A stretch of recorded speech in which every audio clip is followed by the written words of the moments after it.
Hi there, this is onlinekyne here with CBC Life, and I am back by popular demand. Okay, maybe not popular demand, let's be honest. It was more a moderate request, really. Valentine's Day is on the rise, and whether you're spending it with a hot date or a hot pizza pocket, I don't know. Here's a tutorial on how you can feel your best, most beautiful, glamorous self this Valentine's.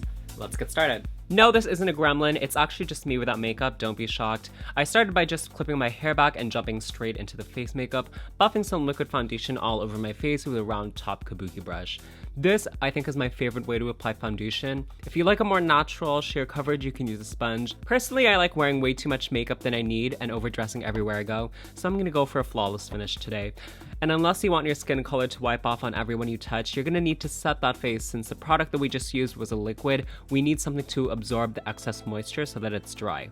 Powders are actually a great way to add dimension and color. Here I'm using a powder that's darker than my natural skin, all along my hairline and cheekbones to make it look like the edges of my face are just pulled back a little bit more and that I've got a bit of a sun-kissed glow. Now, blush is a great part of any makeup look, especially a Valentine's Day one. I used to think that I didn't need it because I don't naturally get rosy cheeks, but I think it still looks really good to have just a light, subtle touch of color there. You can also apply some highlighter to the tops of the cheekbones to add some glow, which is what I'm doing here. So now we're done with the face and we're gonna do the brows next. It's Valentine's Day and you know you wanna feel soft and youthful, so to reflect that in the eyebrows, I'm not gonna shape them and carve them out with concealer and do a dramatic arch like a Disney villain, which is what I normally like to look like. All I'm doing today is I'm filling in the sparseness with light brown pomade. You know, bushy, unkept eyebrows are actually a sign of youthfulness. For the eyes, I'm starting off with a light taupe color. This is gonna go right into the eye socket with a large blending brush, as well as right underneath the lower lashes with a smaller blending brush if you have one. Next, I'm moving on to a darker brown and placing it in the same areas but a little bit closer to the outer corner. Darker colors add more definition, but lighter colors are easier to blend since they're closer to your skin tone, so you're gonna have to use a mixture of them and go back and forth. And you should end up with a soft, diffused brown that's darkest at the outer third of the lid, giving the effect of pulling the eyes up and out. To heighten that effect, use liquid liner to create a cat eye, extending the shape of your eye up and out again.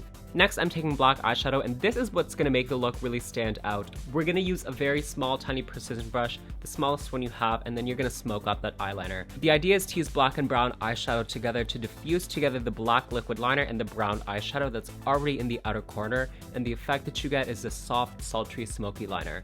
An optional step to add some brightness, if it's too dark for you, is to add a light color on the inner lid where we left that blank space. You could keep it blank or use like a champagne color or a highlight color to add some brightness to the eyes.